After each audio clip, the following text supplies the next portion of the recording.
नमस्कार, मैं हूं श्रीकांत प्रजापति और आप मेरे साथ देख रहे हैं बीसीसी न्यूज। आइए खबरों में बढ़ने से पहले डालते हैं सुर्खियों पर एक नजर।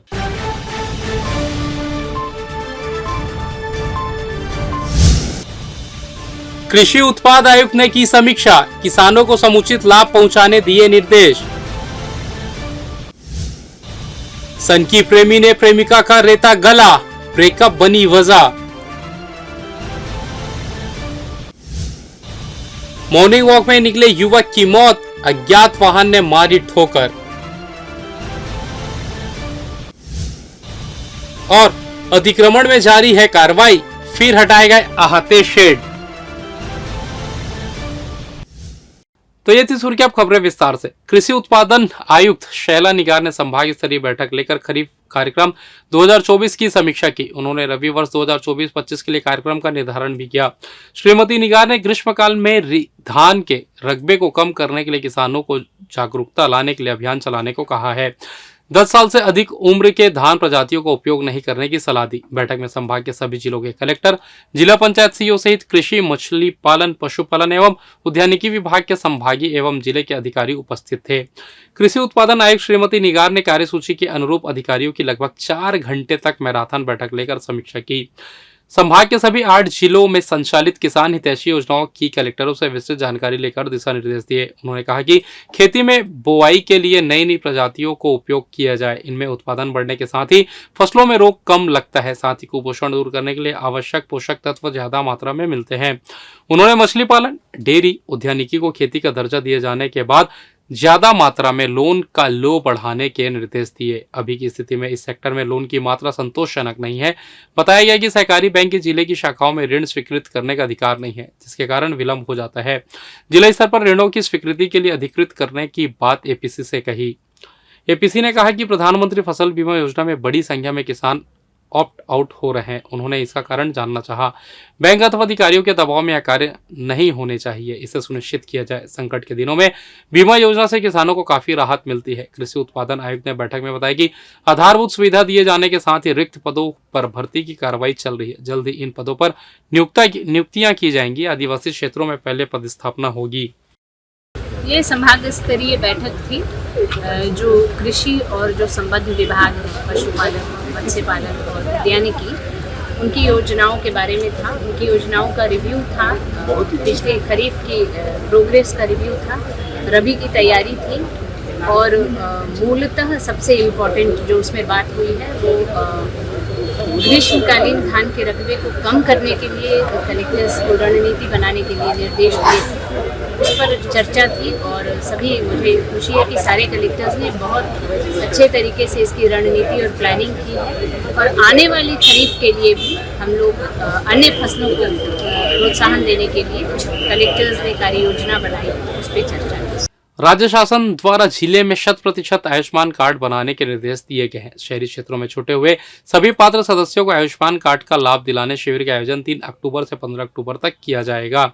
कलेक्टर अवनीश शरण ने स्वास्थ्य विभाग की टीम को पूरी मुस्तैदी और सजगता से आयुष्मान कार्ड बनाने के निर्देश दिए गए हैं। आयुष्मान कार्ड बनाने के लिए शिविरों का सिलसिला लगातार जारी है। इसी क्रम में अब स्कूलों में भी शिविर लगाकर स्कूली बच्चों को आयुष्मान कार्ड बनाया जा रहा है। आयुष्मान कार्ड बनाने स्कूलों में शिविर 25 अक्टूबर तक लगाए जाएंगे। उल्लेखनीय कि शिविर की शुरुआत स्वामी आत्मानंद उत्कृष्ट कन्या शाला सरकंडा और सेजस बालक स्कूल सरकंडा से हुई। इन स्कूलों में लगभग 400 बच्चों को आयुष्मान कार्ड बनाया गया। स्कूली बच्चों ने कहा कि जिला प्रशासन द्वारा बहुत ही अच्छी व्यवस्था की गई है।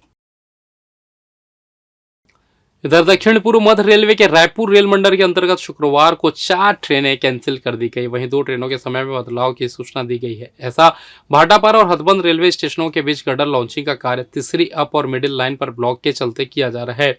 गडर लॉन्चिंग का कार्य 17 अक्टूबर को रात 10 बजे से 18 अक्टूबर की रात 2 बजे तक यानी 4 घंटे तक ब्लॉक लेकर किया जाएगा।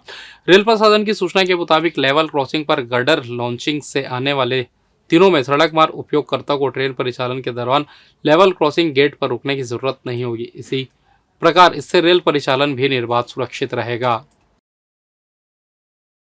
शुक्रवार सुबह एक सिरफिरे आशिक ने अपनी प्रेमिका को ही मौत के घाट उतार दिया है, जिससे न्यायधानी में सनसनी फैल गई है। यह पूरा मामला सरकंडा थाना क्षेत्र का बताया जा रहा है, जहां युवक ने अपनी प्रेमिका के गले में धारदार हथियार से वार कर उसकी हत्या कर दी। जिसकी सूचना पाकर मौके पर पहुंची सरकंडा पुलिस ने जांच शुरू कर दी। पुलिस ने प्रारंभिक जांच से मिली जानकारी के अनुसार सागर साहू और प्रियंका देवांगन के बीच पिछले 1 महीने से बातचीत बंद थी, जिससे नाराज होकर सागर अपनी प्रेमिका से मिलने उसके कुंदरू पाराचाटी डी शुक्रवार सुबह घर पहुंचा, जहां आपसी विवाद के दौरान दोनों में कहासुनी इतनी बढ़ गई कि गुस्से में आकर सागर साहू ने किसी धारदार हथियार से अपनी प्रेमिका के गले में वार कर प्रियंका की जान ले ली।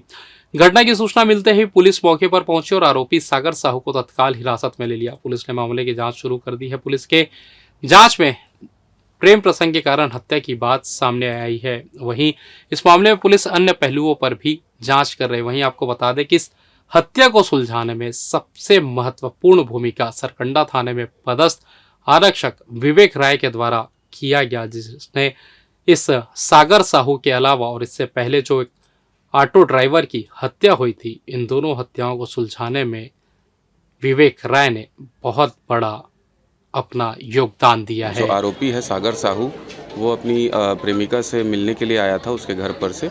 इन लोग का किसी बात पर से विवाद चल रहा था, उसमें उसने अपनी प्रेमिका की चाकू मार करके हत्या कर दी है।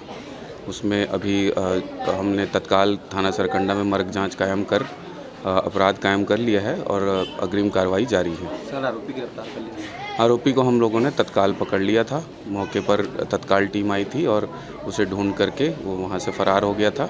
उसको तत्काल हमने पकड़ लिया है। और फिलहाल यहाँ वक्त तो चला छोटे से ब्रेक का, मिलते हैं ब्रेक के बाद, कहीं जाइएगा नहीं। पिछले 17 वर्षों से रियल एस्टेट के क्षेत्र में दे रहे हैं अपनी सेवाएं और लगातार शहर की जनता को एक नई लिविंग लाइफस्टाइल। अपने कार्यों एवं सेवाओं के माध्यम से लाखों लोगों की उम्मीदों को दिया है आकार। इसलिए जिले में ही नहीं, पूरे प्रदेश में इनकी पहचान है बरकरार। आपके सपनों के घर को हकीकत में बदल कर है दिखाना, इसलिए आपके लिए लेकर आए हैं भाटी आशिया।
और ब्रेक के बाद आप सभी का स्वागत है। ये बढ़ता है अगली खबर की ओर।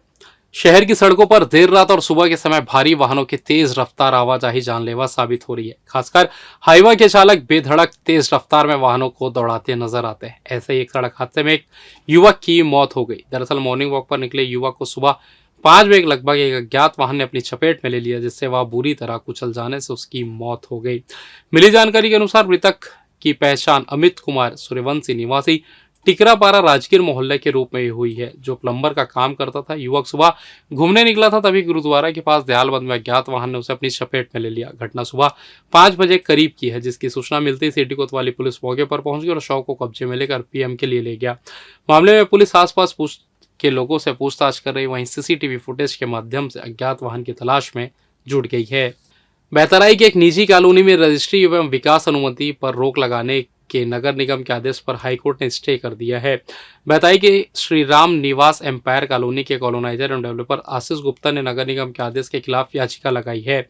नगर निगम ने 27 सितंबर 2024 और 30 सितंबर 2024 को आदेश जारी कर कॉलोनी में भूमि की रजिस्ट्री और विकास अनुमति पर रोक लगा दी थी। हाईकोर्ट के जस्टिस सचिन सिंह राजपूत की बेंच ने निगम के आदेश पर रोक लगा दी है। कॉलोनी की ओर से सीनियर एडवोकेट अभिषेक सिन्हा, एडवोकेट अनिमेश तिवारी और योगेंद्र पांडे ने पक्ष रखा।